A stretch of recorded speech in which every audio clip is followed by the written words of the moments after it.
We welcome Yaakov Katz. He's an Israeli-American author and journalist and the former editor-in-chief of the Jerusalem Post.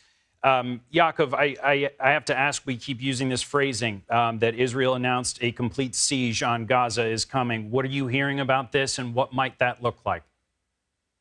Well, a complete siege over Gaza is basically the border has been breached, right? What Hamas did on Saturday to carry out these massacres of hundreds of Israelis in their homes, in their beds, in their bomb shelters, in that field where people were abducted and murdered, hundreds, was they crossed the border. They blew holes inside the border. They breached that sophisticated border fence and came in. Israel now needs to close up that area, needs to stop these Hamas infiltrations, and needs to restore security and defense to the state of Israel. So this ground offensive that might be coming, that the prime minister has spoken about, it's not about vengeance, Doug. This is about restoring security, because as long as the border is open, Hamas terrorists can continue to enter Israel. They can continue to carry out massacres.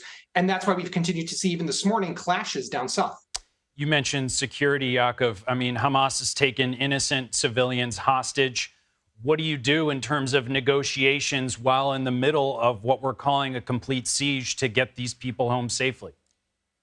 It's terrible. And what Hamas has done, and we've seen this unfortunately in the past when they've abducted soldiers or civilians, they do this for cynical manipulation, right? They want to rip out the hearts of Israelis.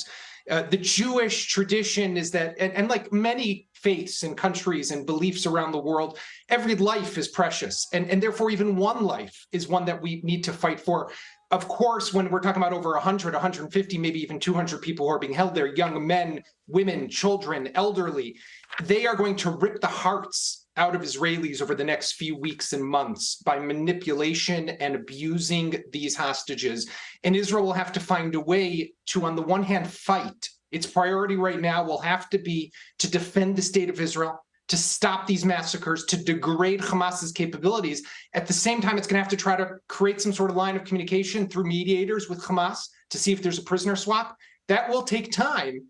And they will go, we Israelis will continue to go through weeks, if not months, of this heart-wrenching period with these hostages. If we are being led to believe that Israel did not see this coming, in your knowledge and your reporting, how did Israeli intelligence seem to be caught off guard by this?